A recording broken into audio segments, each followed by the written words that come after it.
It is March 26th, at 6 o'clock. We're here at the fire station for Public Safety Commission meeting.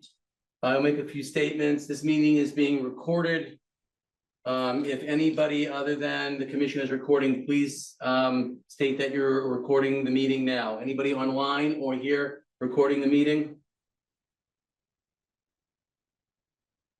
Okay, great. All right. Why they reversed these things, but that's okay. I will call to order and ask for an attendance from the commissioners. Commissioner Illinois. Present. Commissioner Burge. Here. Commissioner Dixon. Present. Moscaratolo is here and Jarvis is online. Here. Great. We have a quorum. 5. All right, a couple things real quick.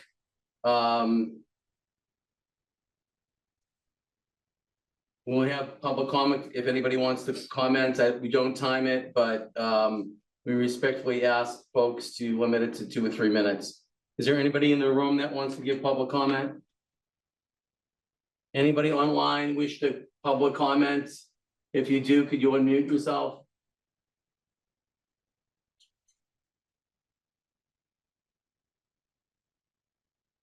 Is there anybody online that wants the public comments? You unmute yourself, please, if you want to. Nobody? Okay.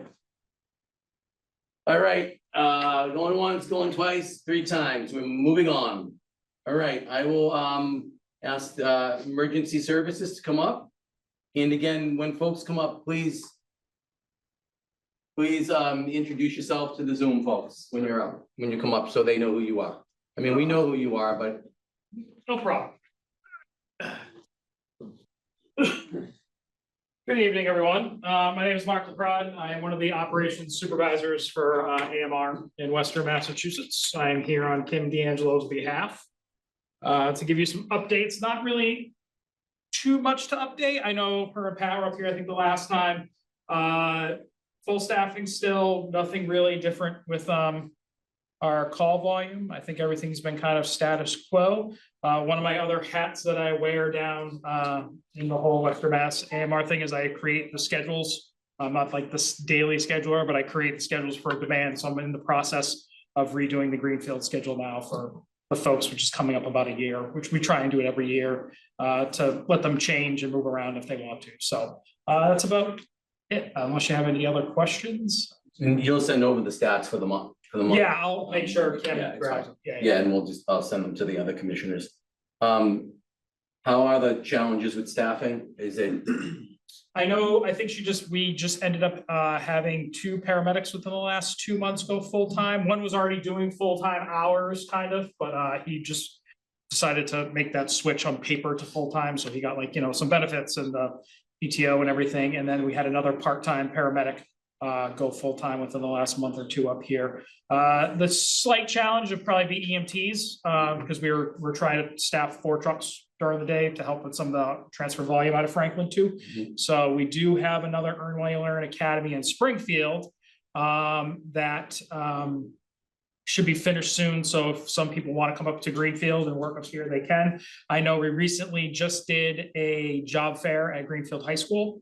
We were represented there. I dropped everything off for the Greenfield EMTs and kind of stood by for a little bit before I had to go to an appointment. And we were at the Franklin County Tech Fair. I was there probably 2 or 3 months ago, that job fair. So, hopefully just trying to get some information out for people who want to get into the profession, whether that's, they got to make the trek down to Springfield to do the Earn While You Learn thing.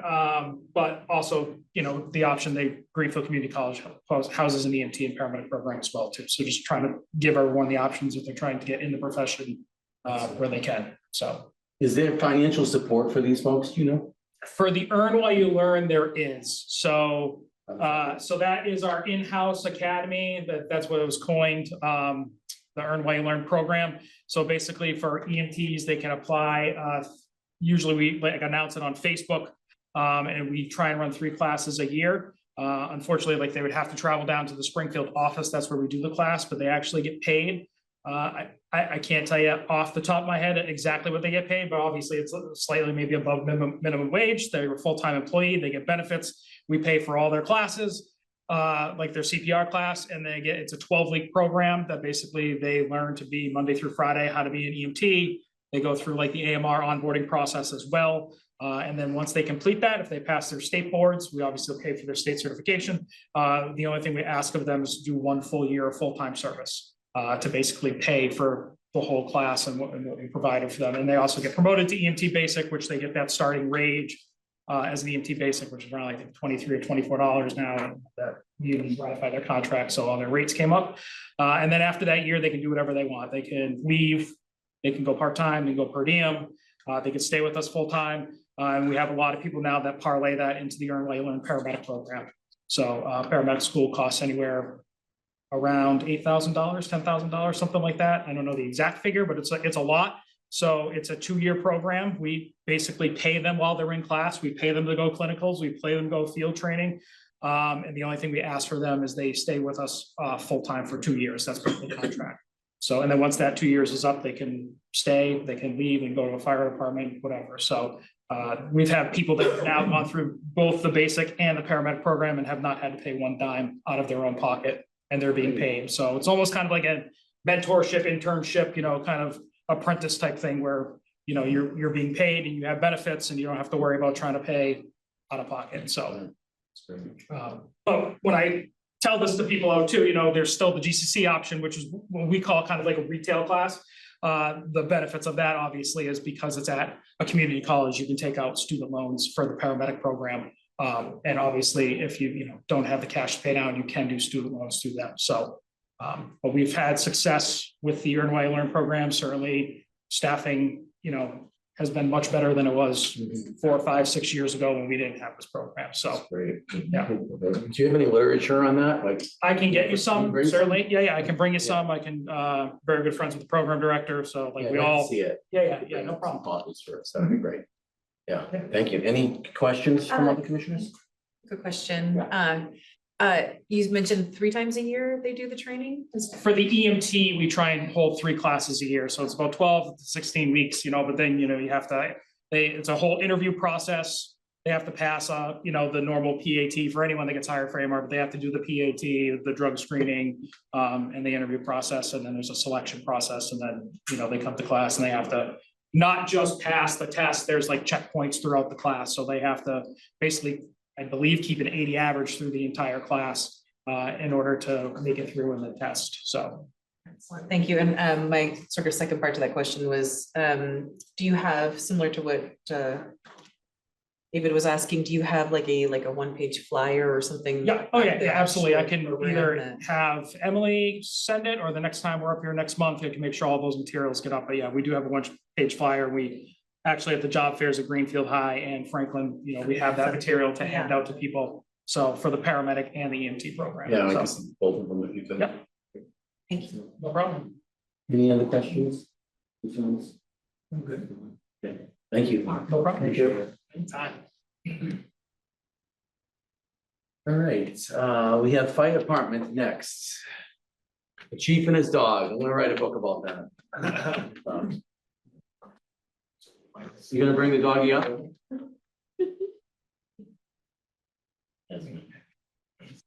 Good business.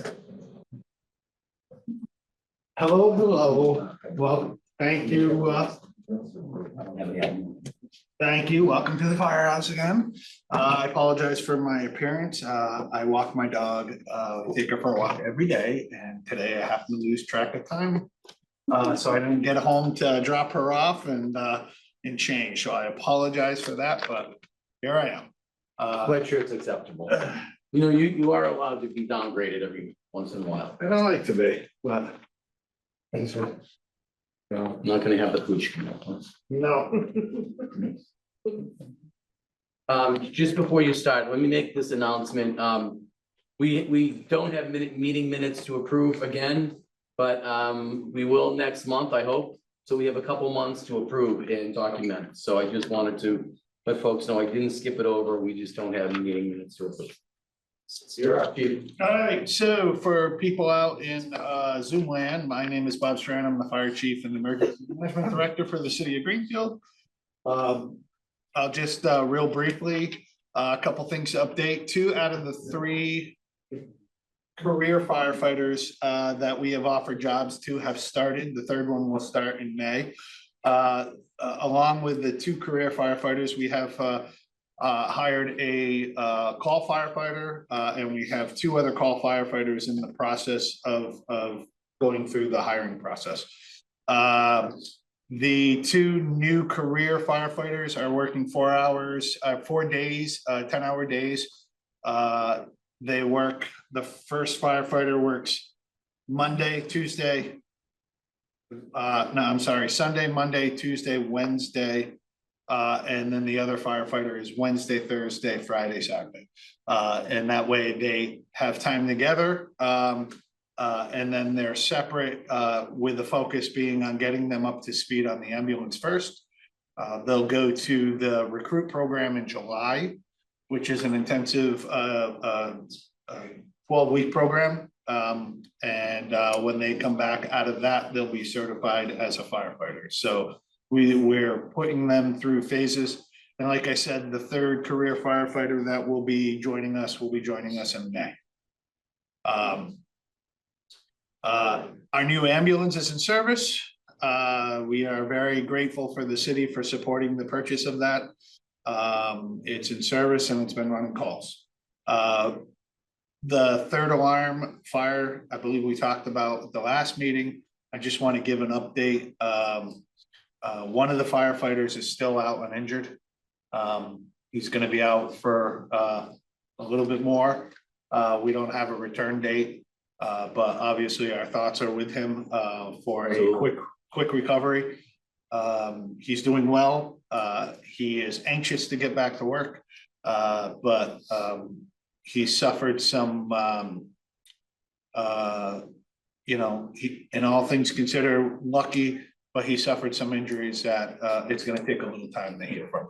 So, Looking the best for us. I will. The call volume is on the following page from March 1st to March 22nd. 236 calls, roughly 64% of them being EMS calls. Last night, I had the honor to host Chief Healy from the FDNY to do a flow path class for all of Franklin County. Franklin County Fire Chiefs sponsored the class. It was at GCC in the Stanchfield Hall, and it was just about a full house. So it's been a long time since we've had that many Franklin County firefighters go to a training that is such valuable training and new techniques to learn. So very excited that happened, and it went very well. So, any questions for me? Hey, Ed. Nope, I'm good. If you have questions, just kind of speak out and raise your hand throughout the Of meeting. course, I'll let you know. You don't have to worry about that. I do have more announcement that I forgot. Captain MacGyver is on vacation. When he returns from vacation, he still needs to sit down with the mayor for negotiations because he is a non-representative employee. So he'll have his own contract. Once that's settled, we'll do a swearing in at the same time. Our 2 newest firefighters will do a swearing in for them and a promotion process or promotional ceremony for Captain MacGyver. Excellent. Soon to be Deputy Chief MacGyver. Excellent. I have a comment. Yes. Well, you'll be all set. I would like to thank you very much on behalf of the Greenfield News for replacing those flags for us. You know, that quick response. Just give me a call and I'll be there. So I like that. Happy to help. Do you want to give us a quick update on the ladder truck? Oh, sure. So, things happen very, very quickly when in regards to this ladder truck, which we knew it was going to. So the city council approved last month the $1.9 million for the purchase of a new ladder truck. We were successful in getting a stock in the stock program through our manufacturer, which means that they had already spec'd out and already bought parts of the truck already. It was designed 2 years ago. As you remember, when I started first talking about the ladder truck, it's a 3-year build process to build the ladder truck from day one. Because it was already in the process, our delivery date is expected in August or the 1st of September.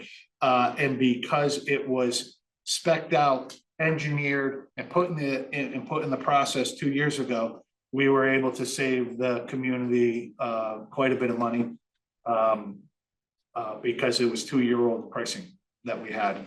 Also working closely with our finance department and the manufacturer, and with some new changes in Massachusetts procurement law, we were able to, the cab and the chassis of the truck are already built. And so we're able to pay for the cab and the chassis as if we took delivery of it, which saved us roughly $23,000 additional money. So the overall cost of the truck came in at 2.83 altogether. It's requested in the kitchen. So some money we will not be spending right up to the $1.9 million. In addition to that, we had the trade-in value of our ladder truck, which I still don't have. But we had that just in case there was overages.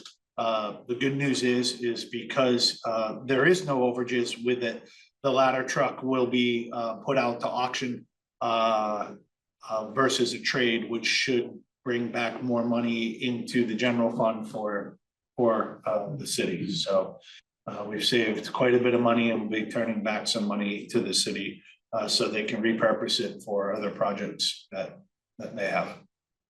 Good. Great update. Will you get a value on that truck? Who does that? Does the city do that, or do you have, the folks? So we've been contacted by vendors that know that we're purchasing a new ladder truck, and they're interested in coming out and taking a look at it. The reality is, if it goes through a bid process, if it goes through an auction process, we won't know. I don't have an estimate of it. I don't want to say something and it be too high or too low. But it won't be a lot of money, but it should be, I would think it would be in excess of 50,000. And it obviously is gonna happen after the delivery. Correct. Yeah. So we'll take Some months delivery. after the delivery. We'll have to outfit and train, which will probably be a month after we receive delivery of it. And then the equipment will be moved from the old ladder truck. And then once the new ladder truck is in service, then the old ladder truck will be out of service. Probably the end of September. Any comments from commissioners? Questions? Ed, you good?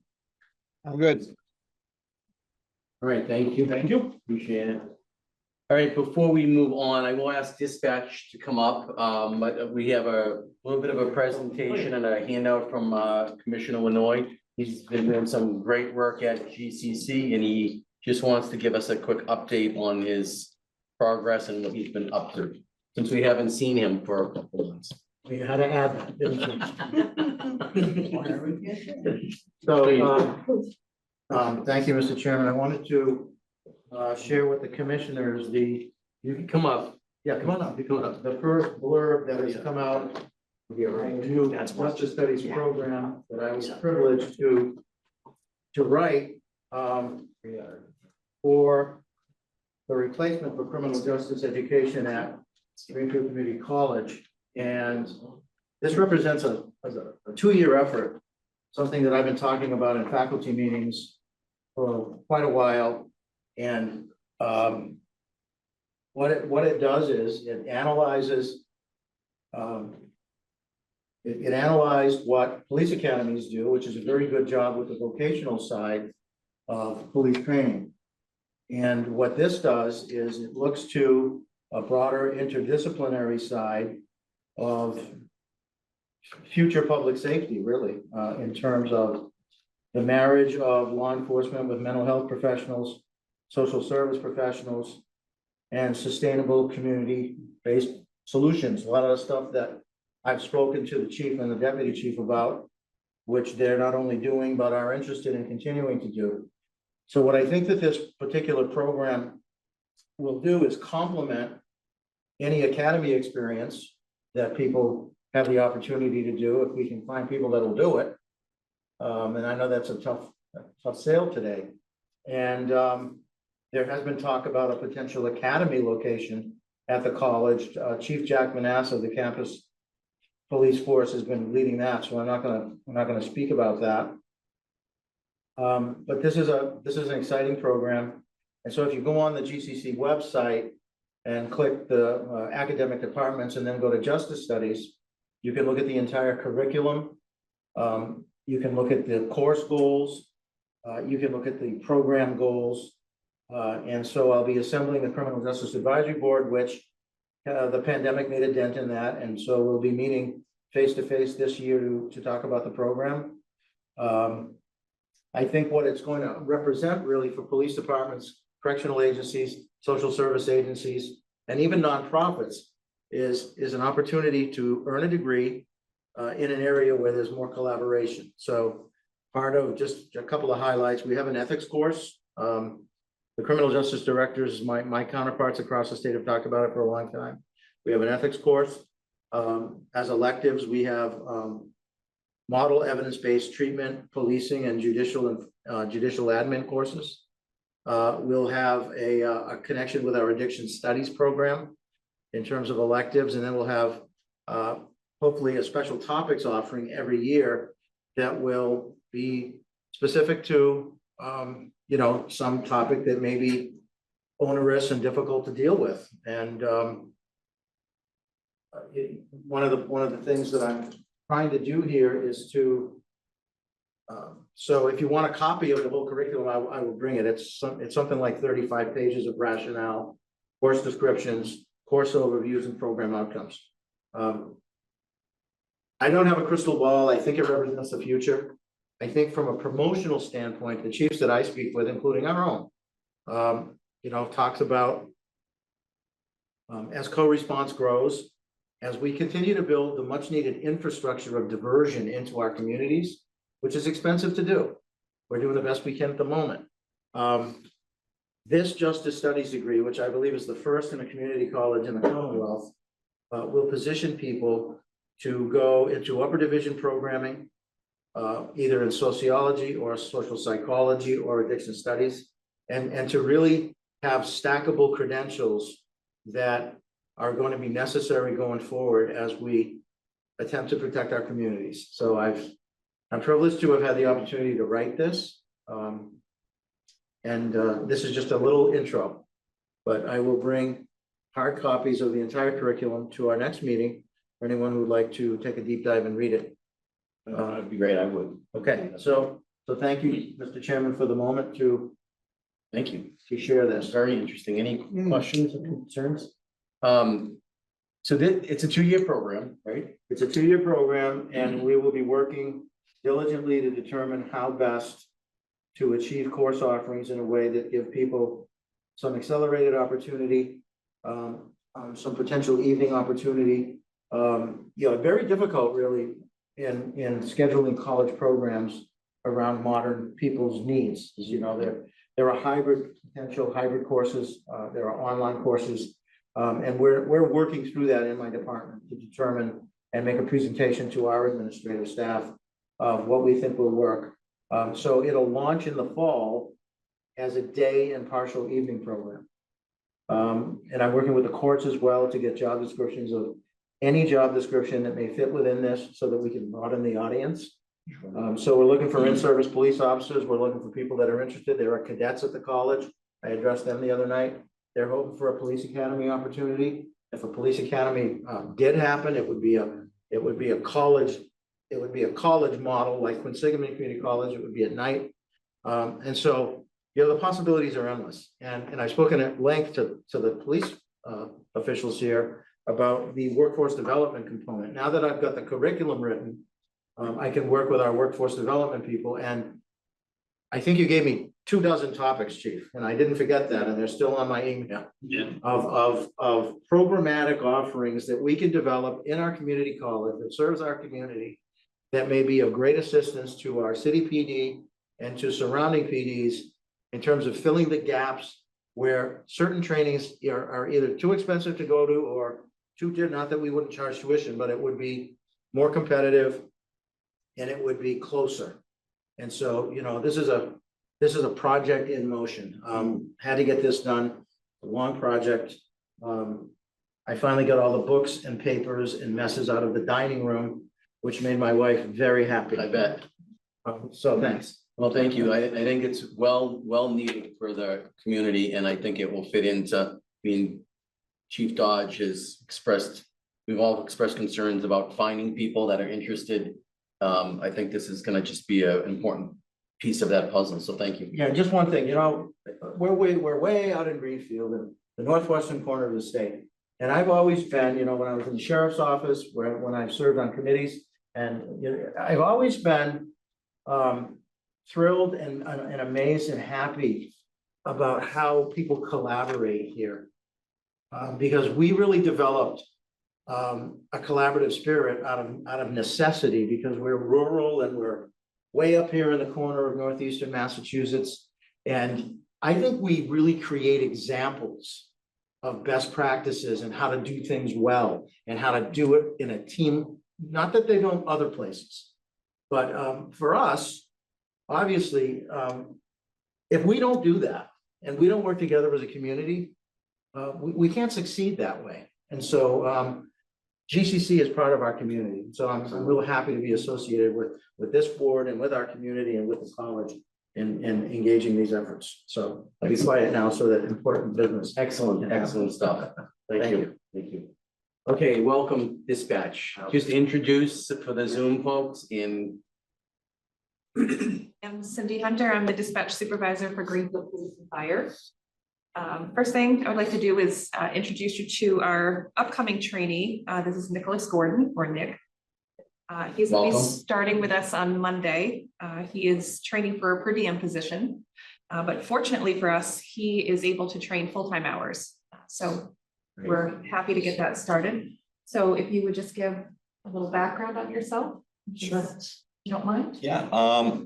Those don't know me, Sherry introduced me, but I'm Nick Gordon. I've lived in Greenfield my whole life. I went to school here in Greenfield. As many of you might know, I've grown up in a family with many first responders. So I've come to appreciate the work that they do for this community. And I'm really happy to have a role here and do that myself. Thank you. Welcome. Best of luck with your training. Thank you. So let's see. So I looked up our so far for March for our call volume. We have 3,124 documented calls so far in our CAD, and we've taken 1,715 911 calls. We're actually down a little bit from last month, but still busy.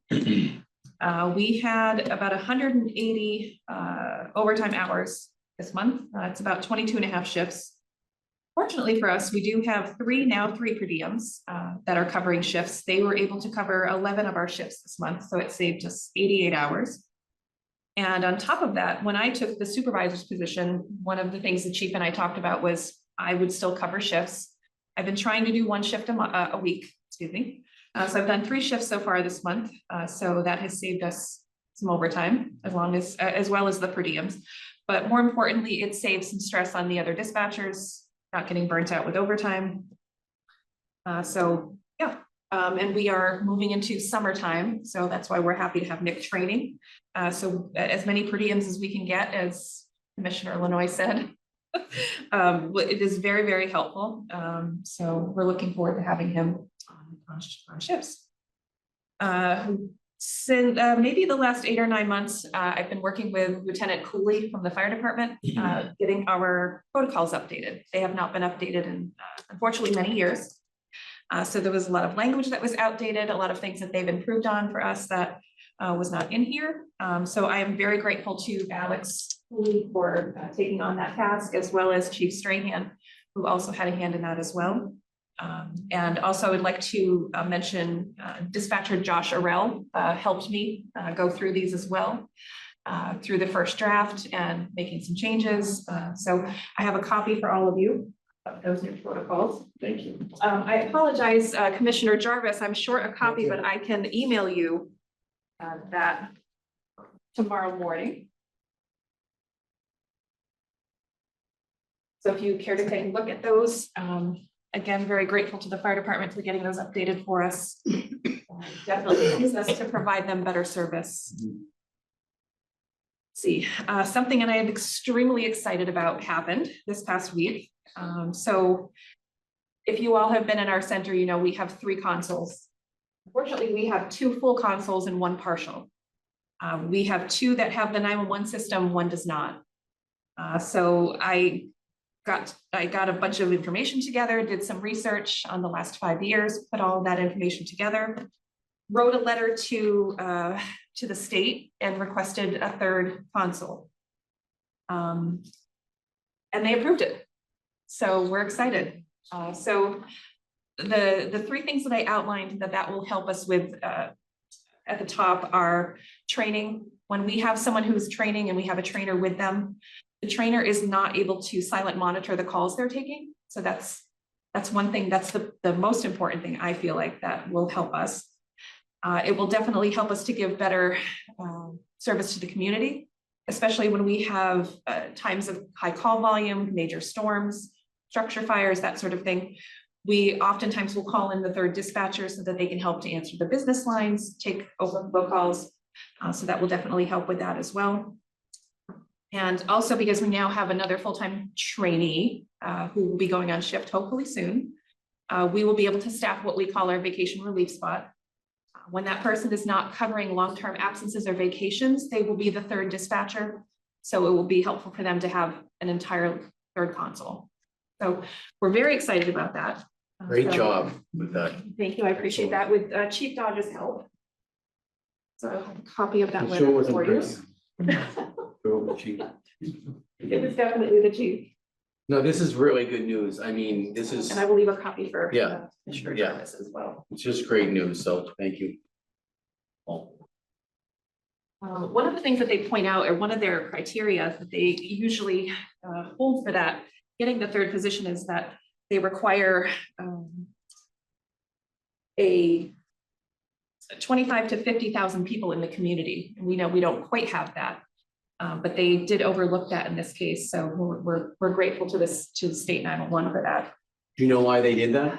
Is there a reason why they did The that? reasons that they outlined in there were the reasons that I gave of why we felt we needed it. And I think the call volume definitely Sure. persuaded them as well. Let's see, I'm sure the call volume had a lot to do with it.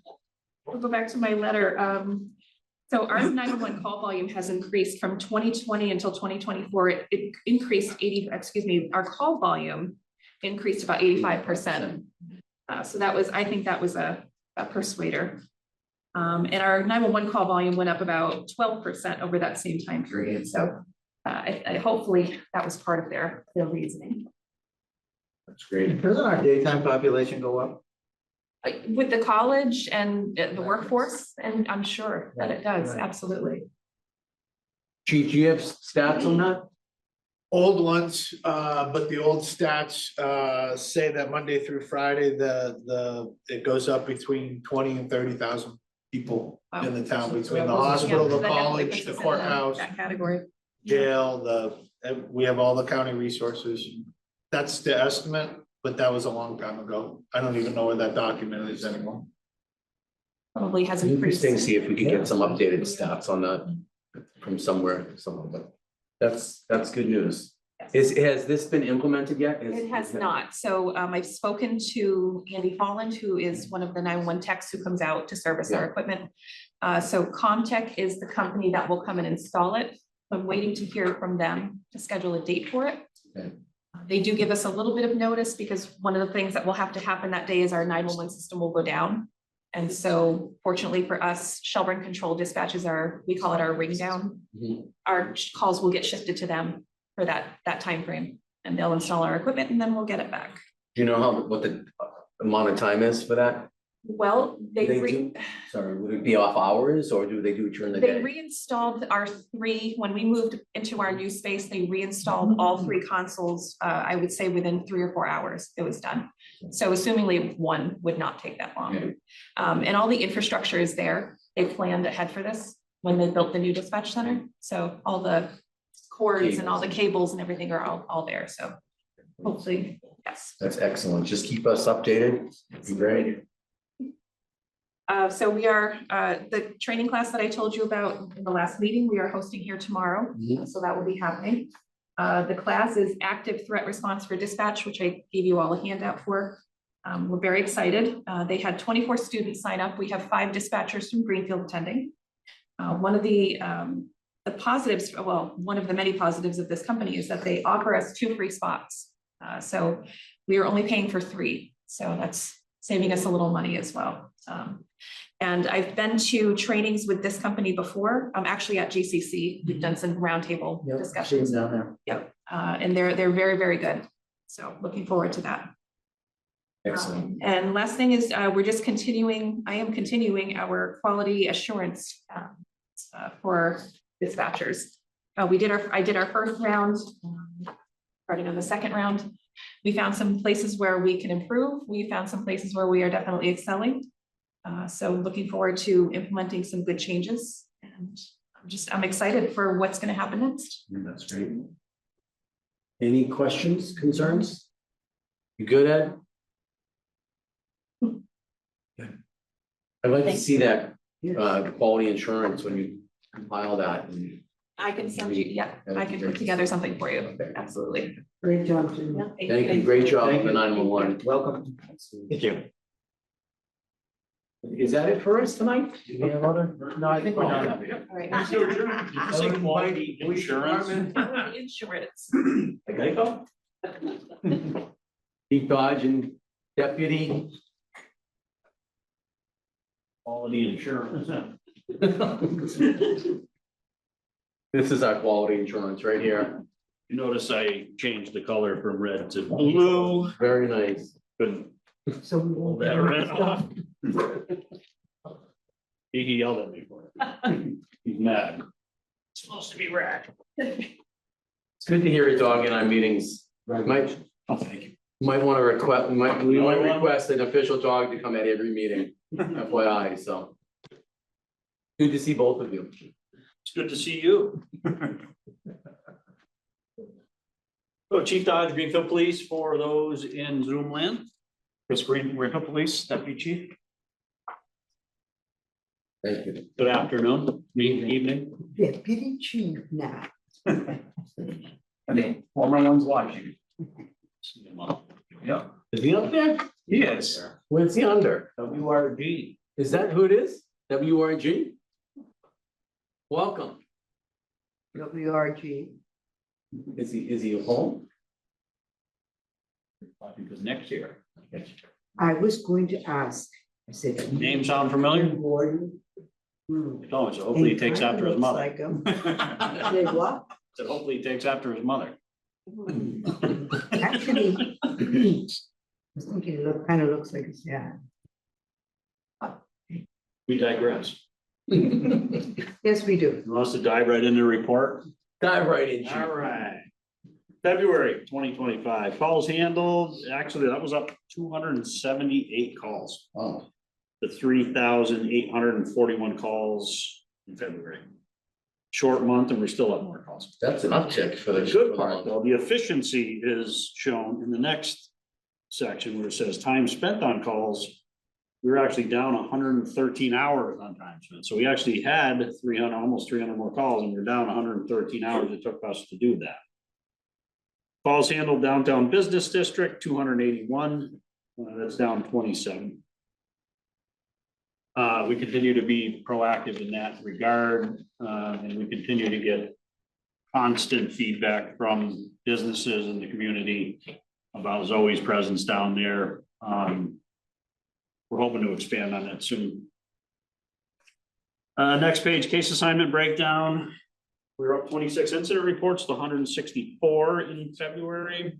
We're up 20 accidents in February, up to 63. That's probably due to inclement weather.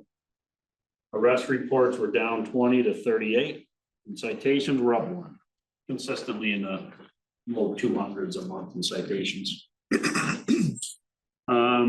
Special reports, Hunter Zygmunt is still in training. That's going well. We'll talk more about that. Main Street substation continues. We did have to do it. I don't know if we talked about the last one. We had to do additional 4 pipes that were found under the floor. So, yeah, it was like another $8,000.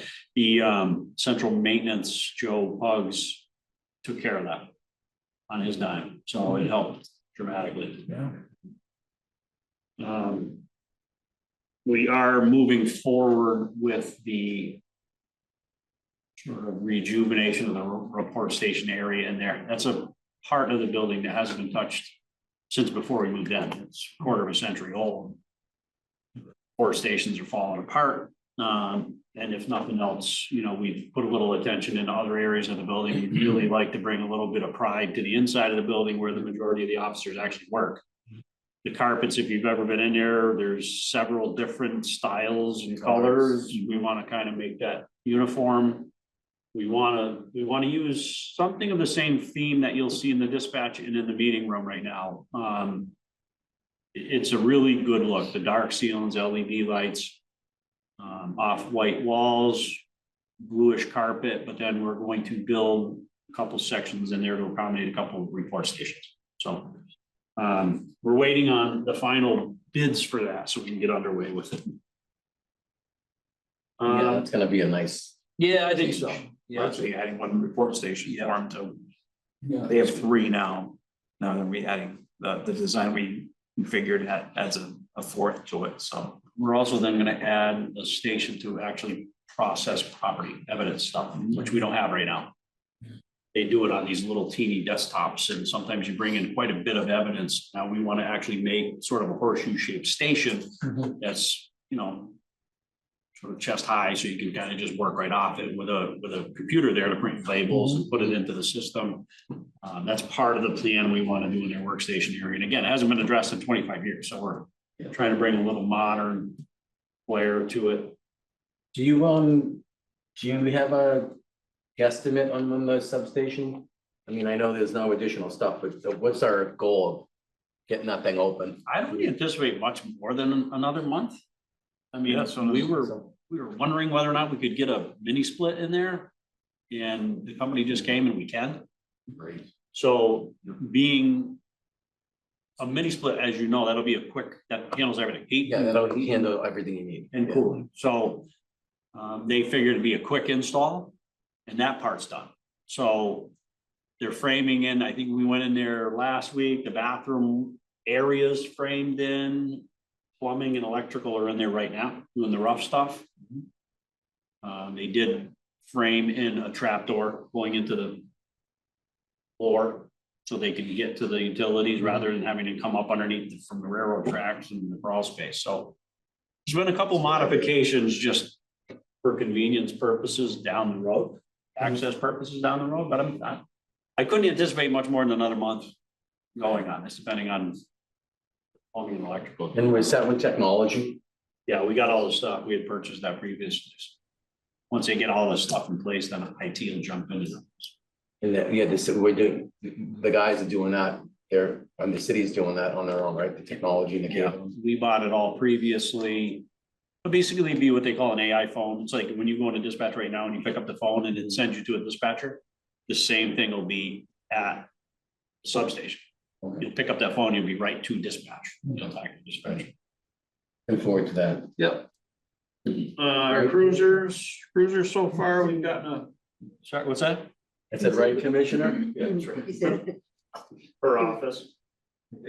Cruisers, we got a positive unanimous from Ways and Means. It had gone through first reading and we're hoping it passes the next reading. The plan right now is 3. The plan would be, 1 would be an EV, maybe a Lightning. So just so you're aware, and this is really good news, I talked to Carol Collins last night. She's spearheading the whole electric aspect of stuff. We want to take that truck and make it a road safety unit. I think we've talked about that a little bit before. It's gonna be filled with all things road safety. But she has grant money available as of July 1. For not only the truck, which will be the truck, this was actually, but she was so excited when she called me yesterday, because I think, what did I tell you, 150 pounds or something, or 15 pounds? 15. So the truck's weight, vehicle weight was 15 pounds in the right direction to make it a medium duty vehicle, which gives us 30,000 instead of 15,000. So we'll get 30,000 toward the purchase of this truck. That she also has money to install through her grant, yeah. So we'll use it towards the purchase of that truck. So that'll save whatever money we don't need in capital, we'll return it to the city. So any of these things are good. She's also got money to put the charging stations. So you're gonna get one charging station at the police One department? charging station, but a dual plug. Okay. But what they'll have to do is they're gonna have to trench from the north end of the building all the way back to our parking lot. Yeah. But the plan would be, we're gonna put them street side, so we're not trenching all the way across the road. The EVs are gonna have to park street side. Just ridiculous to think we're gonna trench all the way across our driveway. We're gonna start parking them up there. So a second EV we may be acquiring is for parking enforcement. So stuff we don't talk about a lot. The mayor approved the second part-time parking enforcement officer. We are now receiving applications. Amazing how many applications we get for that.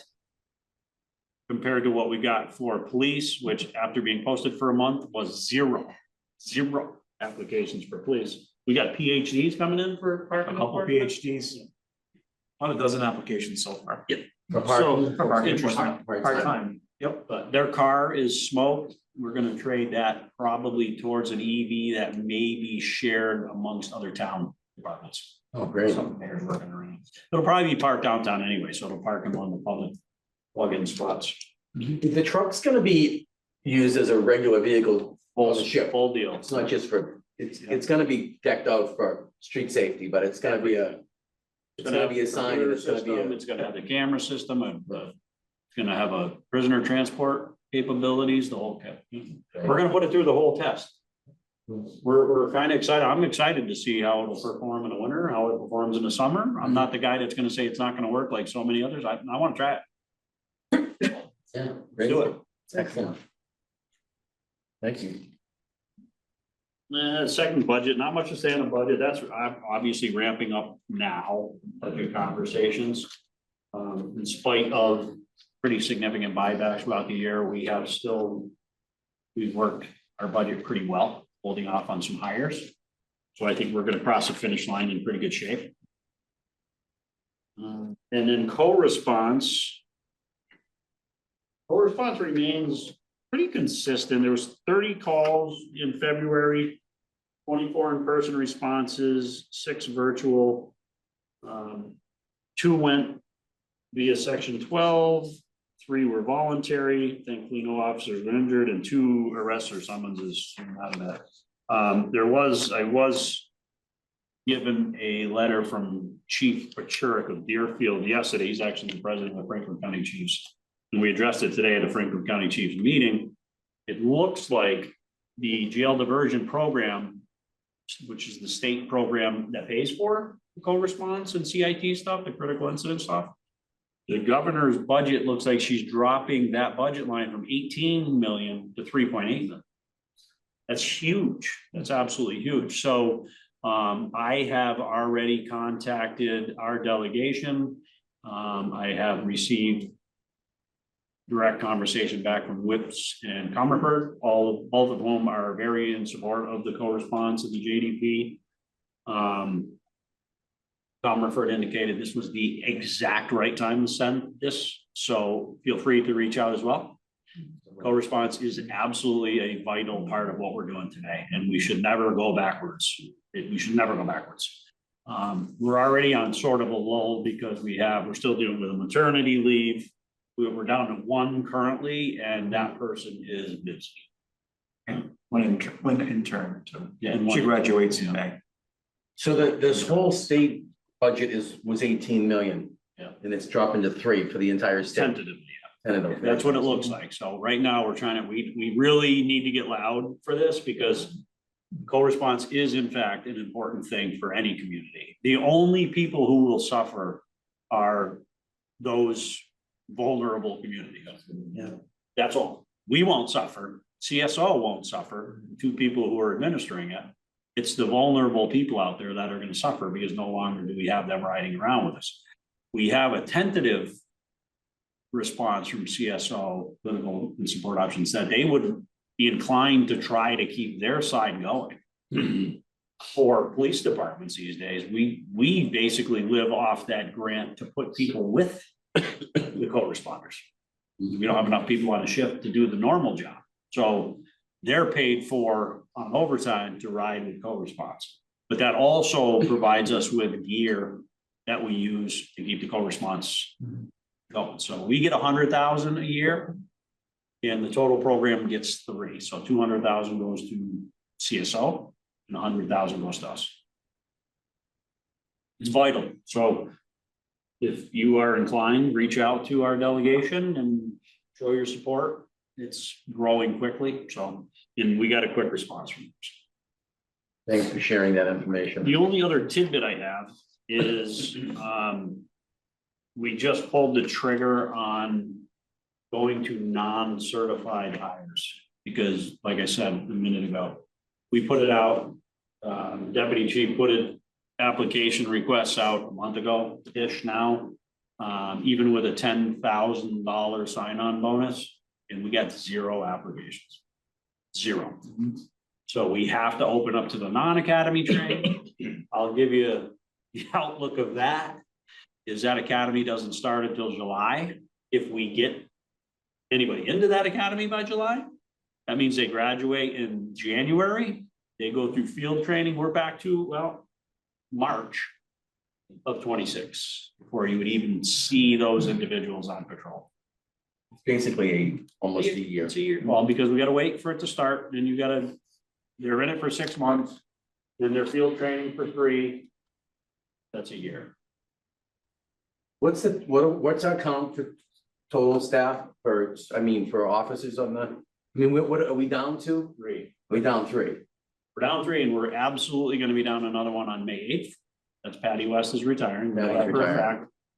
fact. We have another officer who is more than likely leaving at some point this year. But we don't have a set date on it yet. It's either September or December. And there's a third one that's always on the edge of making that happen. So we could be down as many as 6 by the end of the year. I mean, all that's gonna do is increase overtime. That's the bottom line, Yeah. right? I mean, I mean, Well, the we're more we- desperately trying to maintain our community response officer, or community, our CRO, very important with Comfort Dog Frank. He gets more things done than you could ever imagine in the community policing world, and so too does Zoe. And we want to keep our business district officer. And it's, if you don't have people, what do? You got to get people. And it was a surprise. This is the first time absolutely 0. Sad. I did, however, when I stepped out, just got a call. One of our officers knows of someone who may want a lateral, so we're still hoping for it. what's the plan for interviews? And I mean, when do you think interviews would have to start? I mean, what's your plan for starting interviews, Basically basically? within a month. The non-certified just went out. I'm talking just non-certified, yeah. Right, it just went out a few days ago. No hits yet on it, but hopefully we get a pool of half dozen. We'll knock it out right away. There are 2 that applied under the certified by mistake, so we'll reach out to them. But if we get a few more, then we can start. Once we get a banner, Police app gives us a banner they drop, saying artwork. Once we get that, I'll post it on our site, and then feel free to share that. We want to spread the word. I have always said, I've said it in city council last year, I'll say it today. It's not our job alone to hire our officers. It is the city's job to hire our officers. The city has asked for diversity. It's asked for a lot of things. Don't leave it on me to do that. It's got to be the city. If people want certain things in the city, then help us recruit. We'll make this department anything you want it to be, but we can't be the only ones recruiting. We're two white males sitting here trying to recruit people. I mean, if you want diversity, help us out. I'm all for it. We want it. We want to properly represent the city, but so far, we haven't gotten anybody help sharing. Haven't seen anybody share our applications out there yet. Let's spread the word. Well, we've also done a pretty good job over the last few years Yeah, working on diversity. So Absolutely. don't say, well, let's Yeah. keep it going. but we need to keep it going. It's not like we haven't done things. You could look at who we've hired in the past year and a half, 2 years. So you just need to keep it going. But you are correct. It's not just your problem, it's a city problem. It's the city's police department. So let's Make put this the work. right people in the right places for it, you know? Is there, I mean, Mark talked about it with, emergency services. I mean, is there any incentives to get folks, I mean, if you send somebody through the academy, is that that's the commitment over right there? Or is there a sense of getting, if we're gonna invest in folks, is there a sense of, them staying at least for X amount of time? I mean, Things have been tried, but they've been found to be, there's no teeth in it. I mean, what we used to do before, and it was found to be illegal, was we'd pay a new academy grad 95% of the full-time pay, right? Until such time as they've effectively paid back their academy tuition, but you can't do that. You just can't do it. So there's no answer to that. You hope that when you send someone through an academy, they have a little bit of loyalty. But there's no teeth in trying to go after them otherwise. There was contracts that said they'll owe us X amount and it kind of tapers off over time. How do you get that money?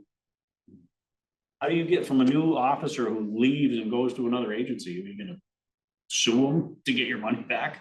Once they're off the payroll, you have no push to get any money back. And you can't trim their pay. Because then you're violating CBAs and everything else. So labor laws, you can't do it. So we've learned over the years, you can't do that. Loyalty's big. We were just talking about a particular transfer today who was going through the academy for another agency. And the answer was that person feels a little squeamish about it because they feel loyal to the person who said, I'll send you to an academy. That's what you hope for. So if Greenfield sends some to the academy, you hope you kind of keep them. But it's up to them. They have the right to move on if they want to. Who says state police could suck them off? You could be losing some to that too, so. well, you can do what you said too, though, during the interview process.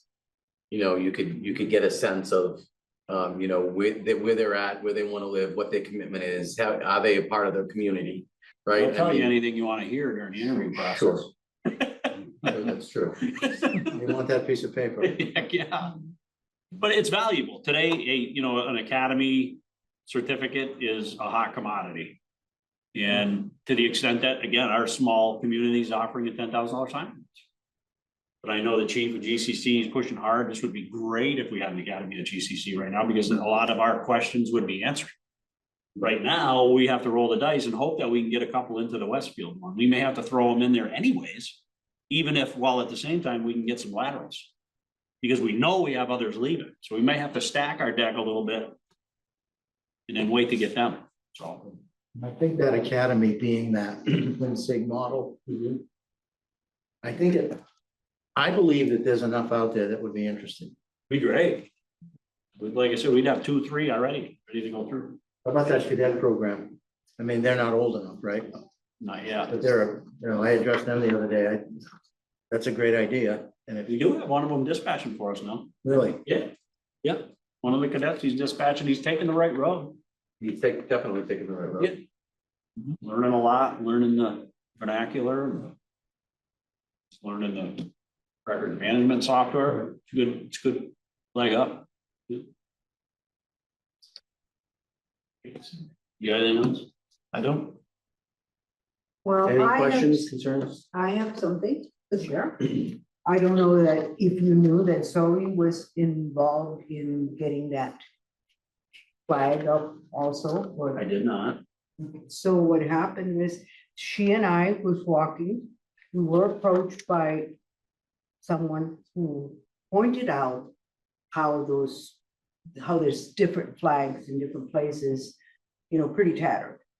So they mentioned the moose and I said, well, I have charge to call you know, the chief had offered before to go up and put it up. So I called him up. Within an hour, they were there and did that, and Zoe, Officer Smith, was directing traffic away from where the trucks and so we appeased the citizen that was, told us about. Just so A you. lot of people are real sticklers on that. One. Oh, yeah. I am one of them. I just noticed another We're one. on it. Huh? Yeah, Zoe covers a lot of ground. Yeah. Sure. So that little working together thing works. Yeah, absolutely. And I invited her to go to the business association meeting. Did she tell you that? She did not. Okay, so we went yesterday at 5:30 at the art space. Because both of us have to meet all these business people. And I knew there was there was like about 45 people there. And, we got to introduce ourselves, and some had already met Zoe and myself. It's good. Glad you're getting along because you're gonna be sharing a room together. Yeah, well, I look forward to it because she's a lot of fun. She She is. is. She said, well, I walked in a roll call the other day and I said, kudos again for more and more praise. She says, you are so lucky you hired me. Confidence is key. But she's right. It's like, we hope it continues. We're hoping at it. Yeah, hope it With the continues. sheriff's And add to it. department. Yeah. Absolutely. Summer's coming. More hands, the better for stuff. And got a lot of good initiatives. I know the deputy chief was, you're just setting up right now. A walk through our unhoused population, so to check on them. And we have, I don't know if Zoe's gonna make it. Was that the day she was doing something else? But we have the new ad hoc committee that was just formed on the city council. Sarah Brown is going to join us in our little walk and checking on people. When is this? April. We're checking with the counselor, see her availability, and then we'll schedule around that. Coming up. You'll let us know in case we want to, Yes. one of us Clean up want to too. attend. Oh, yeah. Is that April? I don't remember the date, it's fine, I'm bringing it to I think there's a downtown cleanup that we're gonna join the mayor in as well. I think it's April 19th, I believe. 12 to 3. The washing of the bees. Yes, I was. It's picking up trash and she's gonna try to get as many volunteers as she can, just to kind of do what she needs, pick up stuff. That's the day of the walkthrough, sorry. I was I talking. think to it's the somebody- 19th. Is it April 19th or 15th or something? I haven't. Bring met it with her. me. But I was talking to some of the group of the folks that we, deal with, and they said, we can help. So if one of us can supervise a small group of them. Yep. We're We'll get gonna do together, the Veterans Mall. We're gonna help it spruce up the Veterans get Mall. together. We might be able to buy like a case of gloves, stuff like that, bags, get some stuff squared away ahead of time. Do our part in cleaning some stuff up. You're barehanded. Going barehanded. Barehanded. Chris. Right. Do you want to talk about crosswalk safety a little bit? Oh, It's on the agenda. it is? Yes, of course it is. Yeah. Don't go anywhere. Stay right there. So, thank you. I had a request or a suggestion for actually right out here, the sidewalk, seeing if there is a possibility of putting the lights on so that people can press the button and have it light up because, I used to live very close to here and walk my dogs, and I do know that it's very scary, especially at certain times of the day and the evening hours and stuff, as people are coming up the hill, they don't necessarily always see people standing there waiting to cross, or can't stop quickly enough. So it was suggested that we consider doing something there, and I wasn't sure even what next steps would be. The other question I had was, do we have a process as a public safety commission for people to submit suggestions or safety related suggestions or things like that? Do we have a system in place? So for complaints and suggestions or comments, they could email any the public safety commissioners. Okay, It's, you know, it's open for us to receive, you know, any type of, suggestion or complaints. So they could get our emails off the public safety commission website. And then one of us can bring it up to the attention to the others. That would be the best way to do it.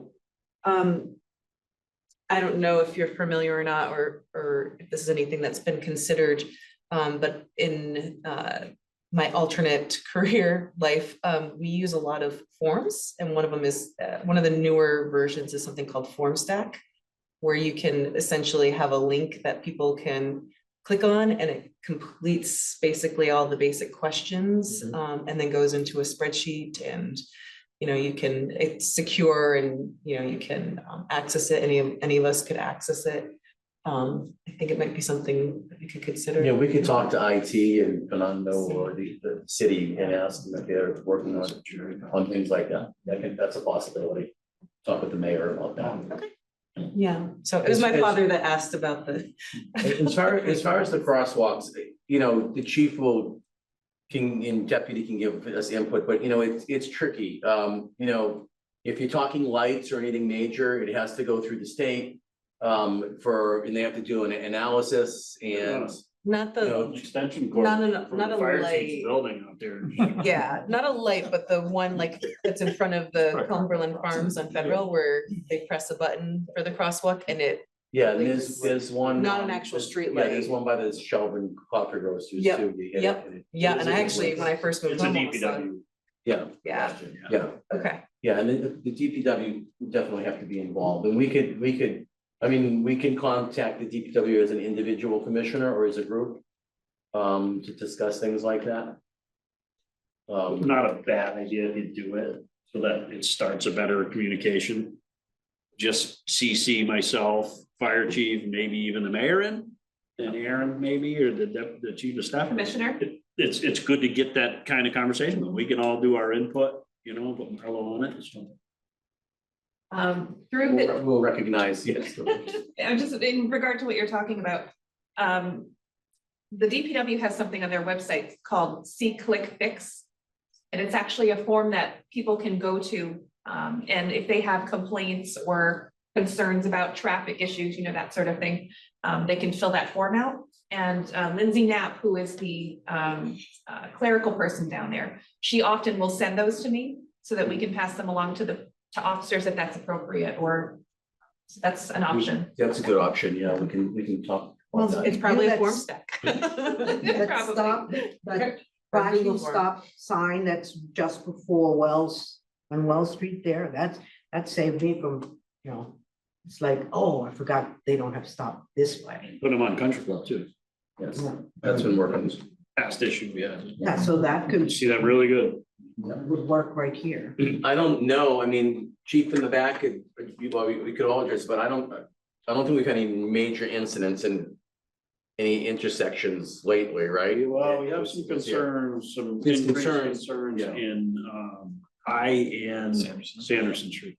High and Sanderson streets. Had another pretty significant wreck there. Trying to figure out what to do there. The problem with enforcement there. And I'm talking in terms of even trailers or cruisers, there's no place to put anything. Hmm. Yeah, It's a real tight intersection there. So it's hard for us to do anything. My assumption is that that should move, Marlo is included in the email. To many's probably chagrin, we're thinking the only solution is probably stop, right? Slows people down on High Street. But again, we've had fatal accidents there. Very close to us. And we just had another one that took out the stop sign again. They end up in the front yard of that one house. Across from the hospital. Used to be a Just like Salvation the Army. house on country, Yeah. this guy, the poor guy has, you know, over the years, have had more vehicles in his front yard. than Yeah. He's So we on, put that blinking stop there because almost every time it was someone flying through Country Club. yeah, But again, the way I see it is if any chance you get to slow the people down, it at least makes it safer. So, but it does slow people down. People hate to be slowed down, but put a stop sign at four-way stop at Sanderson and High. I can't see how it hurt. If I put one, I put the flashing one on High Street, yes, a new one. You might wanna wake people up as they come into that because they're gonna revert back and fly right through there, forgetting there's a new stop sign. Cause there's stop sign everywhere, but it's something that should be talked about. That isn't an intersection recently re-identified as needing some attention, so. Good, thank you for bringing that up, because I haven't heard anything lately. The one by my house is actually really bad too. It's only a two-way, but I live on the corner of Silver and Davis. I've been home and I've not been home when there've been. It's been, things that if happen. there's an accident there, it's a bad one. Yeah, that's a. Yeah. Yeah, and it's just, it's hard to see. Oh, yeah, Yeah, Gambrell. yeah. And I, I've been to some really bad.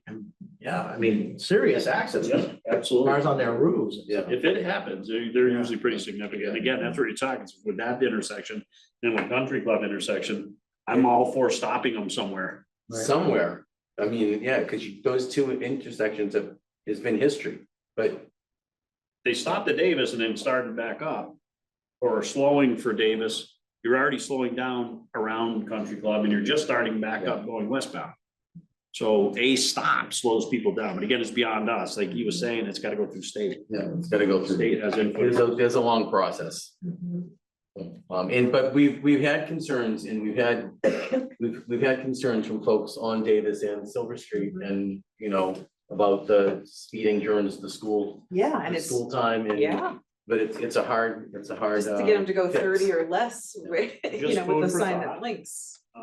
Feel free to email us at any time. We do, now that the snowbanks are pretty much gone, we do have the 2 traffic enforcement trailers. They have radar on them. They have message capabilities. We also have a data collection box that analyzes traffic data that we move around. So feel free to reach out. We also have another program we're using, the Cruiser with somebody in it. Huh? That we put around, so Well, you know, hotspots, until let us know. You Until see you the, get onto it, it's fine. you see the vehicle Exactly. and you slow down until you figure out there's nobody in the new street. Correct. But at least. You're not gonna know which one it is now, because we know people identified car 6 while we're changing things up. We're at 54 for a while. Anybody old enough to remember that? Where are you? I think getting the sign, you know, the communication signs and the, you know, so people can see the speed is a great idea. So if people do come to public safety, that's an option that we could, you know, to identify what street it's at and let the chief know and. Those are grant things. I got one on a grant. I think you might have got another one on a grant. We got a lot of these things on grant money. But, you know, let us know where to go. We'll move them around. We keep a list. Lieutenant Haskins tracks that, and we move them around. Our CRO, Community Resource Officer, or part of our community impact unit moves them around. Wherever we need to go. Sometimes I think the sign that lingers after a setup closes up. Yeah. Yeah, that's whatever it takes. Yeah. All right, so any other concerns from commissioners at this point? All right, we're at the adjournment part of the meeting. Can I get a second? Someone- And an aye from everybody. Thank you, folks. Keith, could you shut the recording off? You and your pooch. Thank you. All right, folks, thank you for attending. Very welcome. Excellent.